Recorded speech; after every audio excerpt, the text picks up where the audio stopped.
searching of people's residence, the central bank governor, Dr. Addison, former finance minister, Ken Ofori-Atta, and many more others. Even the ADC to former vice president's home has been searched and all.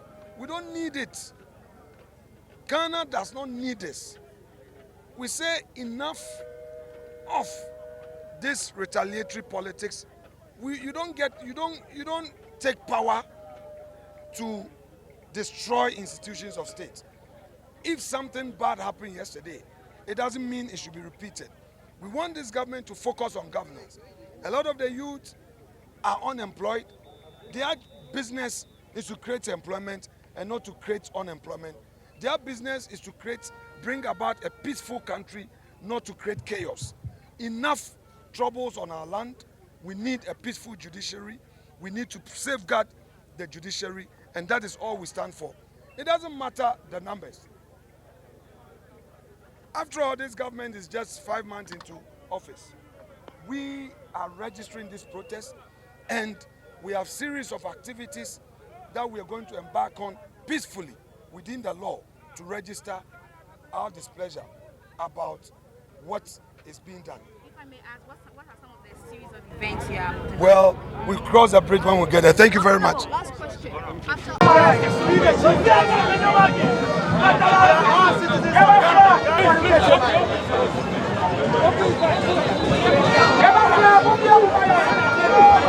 Out of the four arms of government, that's when you have the media. The only one that keeps all the others functioning and in place is the judiciary.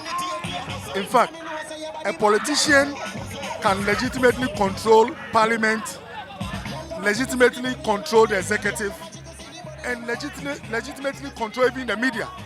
Because if you have a politician who owns TV stations and radio stations, he's trying to influence.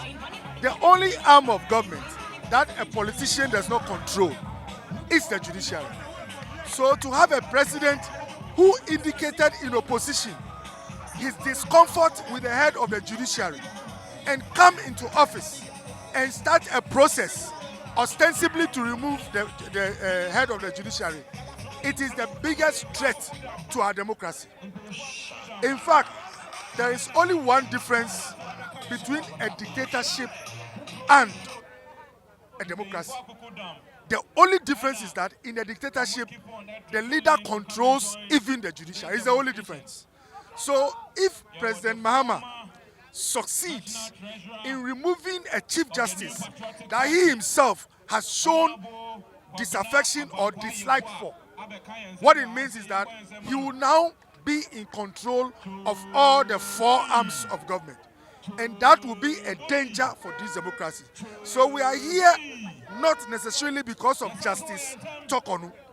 We are not here, forgive my language, because of the woman. We are here to make sure that whether it is NDC or NPP in power, whoever is in power does not control the judiciary. Because when you send me to Jubilee House today, that my case is going to be adjudicated in Jubilee House, I might be scared. If you take me to Parliament, Mahama controls Parliament and, with all due respect, tells Justice Aban Bagbin what to do. If you take me to Parliament, I'll be scared. But the only place that when you take me, I can walk in with confidence, knowing that I'll be judged based on the content of my character and not based on my affiliation with a political party, is the judiciary. So we are here to make sure that all of us are protected, even Metro TV. Tomorrow you can report on an issue and incur the wrath of President Mahama. If he sends you through his AG to the courts and he controls the court, you will be in jail before you appear before the judge. So please, all of us must put in our word. People have told us that, oh, Mahama has committed no wrong. He's only activated a provision in the Constitution. It is true. You don't need to break a law to do a wrong. In South Africa, apartheid, it was legal and backed by law, but it was against ethics and morality. What Mahama is doing is not against the law, but it is against morality, ethics, and conscience. And we need to have people who are bold enough to tell him in the face that we respect you, but you are wrong on this. sometimes suspension does you more distraction than even removal. Imagine having a chief justice who before Mama came was doing her work. Now that she's on suspension, she's at home. Someone else is sitting on her chair. That alone is enough dent on her confidence. It's enough slap on the face of the judiciary. It is enough threat to our democracy. And so they must not necessarily remove the woman or the chief justice for us to be offended. The beginning of the procedure in itself, please, this point is important, especially when the sitting president has openly and overtly indicated his dislike.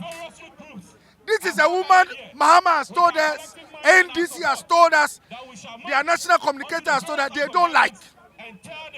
So if they've told you they don't like her, and they've started a process, and by the way, 80% of the Council of State is controlled by the NDC.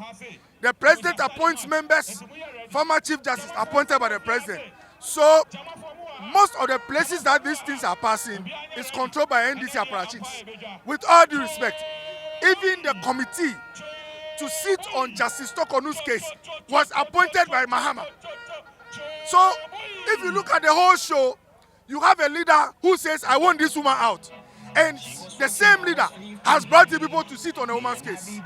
So please, we don't have to wait to the end to see what he wants happen. We must tell him now that it is a shame. It is unfortunate. It's a big threat to our democracy. Thank you very much.